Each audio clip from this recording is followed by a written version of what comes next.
ಧರ್ಮಸ್ಥಳದ ಧರ್ಮಾಧಿಕಾರಿ ಡಾಕ್ಟರ್ ವೀರೇಂದ್ರ ಹೆಗ್ಡೆ ಅವರ ಬಗ್ಗೆ ಇತ್ತೀಚೆಗೆ ಸಾಮಾಜಿಕ ಜಾಲತಾಣಗಳಲ್ಲಿ ಬರ್ತಾ ಇರುವಂಥ ಸುಳ್ಳು ಅಪಪ್ರಚಾರಗಳನ್ನು ನಾನು ಗಮನಿಸಿದೆ.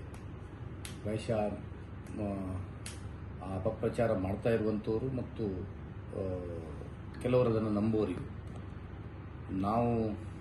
ನಾನು ಸಾಧಾರಣ 2001ರಿಂದ ಜನಪ್ರತಿನಿಧಿಯಾಗಿ ಕೆಲಸ ಮಾಡ್ತಾ ಇದ್ದೀನಿ. 2001ರಲ್ಲಿ ಉಡುಪಿ ನಗರಸಭೆಯ ಸದಸ್ಯನಾಗಿ ಸ್ಥಾಯಿ ಸಮಿತಿ ಅಧ್ಯಕ್ಷನಾದ ಪ್ರಾರಂಭದಲ್ಲಿ ಇಲ್ಲಿ ಗ್ರಾಮಾಭಿವೃದ್ಧಿ ಸಂಸ್ಥೆ ಬರುವುದಕ್ಕಿಂತ ಮೊದಲು ನಗರ ಸಮುದಾಯ ಅಭಿವೃದ್ಧಿಯ ಬಗ್ಗೆ ಧರ್ಮಸ್ಥಳ ಗ್ರಾಮಾಭಿವೃದ್ಧಿ ಸಂಸ್ಥೆಯ ಮೂಲಕ ಕಾರ್ಯಕ್ರಮವನ್ನು ಹಮ್ಮಿಕೊಂಡಿದ್ದನ್ನು ನಾವು ನೋಡಿದ್ದೇವೆ.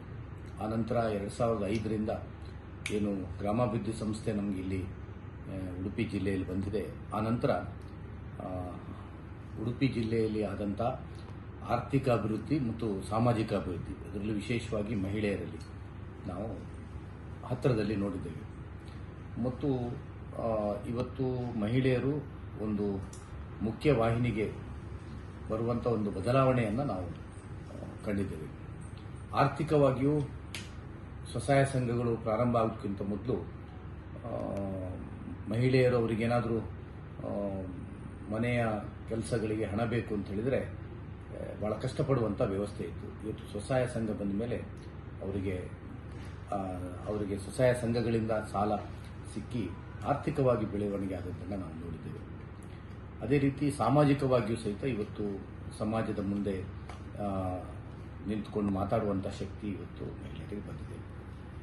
ಇನ್ನು ಇವತ್ತಾಗ್ತಾ ಇರುವಂಥ ಮೈಕ್ರೋ ಫೈನಾನ್ಸಿಂಗ್ ಅಂತ ಹೇಳುವಂಥ ಅಪಪ್ರಚಾರ, ಯಾಕಂದರೆ ಫೈನಾನ್ಸಿಂಗ್ ವಿಭಾಗದಲ್ಲಿ ನನಗೆ ಅನುಭವ ಇರುವಂಥವನು. ಧರ್ಮಸ್ಥಳ ಗ್ರಾಮಾಭಿವೃದ್ಧಿ ಸಂಸ್ಥೆ ನೇರವಾಗಿ ಫೈನಾನ್ಸಿಂಗ್ ಮಾಡುವಂಥ ಸಂಸ್ಥೆ ಅಲ್ಲ. ಬ್ಯಾಂಕ್ಗಳು, ನ್ಯಾಷನಲೈಸ್ ಬ್ಯಾಂಕ್ಗಳು ಇಂಪ್ಲಿಮೆಂಟಿಂಗ್ ಏಜೆನ್ಸಿಯಾಗಿ ಧರ್ಮಸ್ಥಳ ಗ್ರಾಮಾಭಿವೃದ್ಧಿ ಸಂಸ್ಥೆಯನ್ನು ಮಾಡ್ತದೆ. ಅದರಲ್ಲಿ ಅವರು ಕೊಟ್ಟಂಥ ಸೇವೆಗೆ ಬ್ಯಾಂಕ್ ಅವರಿಗೆ ಶುಲ್ಕವನ್ನು ನೀಡ್ತದೆ. ಈ ವ್ಯವಸ್ಥೆಯಲ್ಲಿ ಇರುವಂಥದ್ದು ಅದರ ವಸೂಲಿ, ಅವರಿಗೆ ಸದ್ವಿನಿಯೋಗ ಆಗುವಂಥ ನೋಡುವಂಥ ಜವಾಬ್ದಾರಿ ಈ ಸಂಸ್ಥೆಯ ಮೇಲೆ ಇರ್ತದೆ. ಈ ರೀತಿ ಅಪಪ್ರಚಾರಗಳಾಗಿ ಈ ವ್ಯವಸ್ಥೆ ಡಿಸ್ಕಂಟಿನ್ಯೂ ಆದರೆ ಸಮಾಜಕ್ಕೆ ತುಂಬ ದೊಡ್ಡ ಹೊಡೆತ ಇದೆ ಅಂತ ಹೇಳುವಂಥದ್ದು ನನ್ನ ಅಭಿಪ್ರಾಯ. ಇವತ್ತು ಧರ್ಮಸ್ಥಳ ಗ್ರಾಮಾಭಿವೃದ್ಧಿ ಸಂಸ್ಥೆ ಇರ್ಬೋದು, ವಿಶೇಷವಾಗಿ ವೀರೇಂದ್ರ ಹೆಗ್ಡೆ ಅವರು ಪಟ್ಟಾಭಿಷಿಕ್ತರ ಆದ ಮೇಲೆ ಧರ್ಮಸ್ಥಳ ಜನರ ಒಂದು ಪ್ರತಿಯೊಂದಕ್ಕೂ ಸ್ಪಂದಿಸುವಂಥ ಒಂದು ಸಂಸ್ಥೆ ಆಗಿದೆ. ಅದು ಒಂದು ದೇವಸ್ಥಾನದ ಜೀರ್ಣೋದ್ಧಾರಗಳು ನಡೀಲಿ, ಒಂದು ಸಣ್ಣ ಬಬ್ಬುಸ್ವಾಮಿಯ ಜೀರ್ಣೋದ್ಧಾರಗಳು ನಡೀಲಿ, ಅಥವಾ ಯಾವುದೇ ಒಂದು ಒಳ್ಳೆಯ ಕೆಲಸಗಳು ಆಗ್ತು ಅಂತಾದರೆ ಅದಕ್ಕೆ ಸಹಾಯ ಹಸ್ತವನ್ನು ಧರ್ಮಸ್ಥಳ ಸಂಸ್ಥೆ ನೀಡಿಕೊಂಡು ಬಂದಿದೆ. ಸೊ ಇವತ್ತು ಯಾವುದೋ ವೈಯಕ್ತಿಕ ಕಾರಣಗಳಿಗೋಸ್ಕರ ಇವತ್ತು ಅಪಪ್ರಚಾರ ಆಗ್ತಾ ಇದೆ.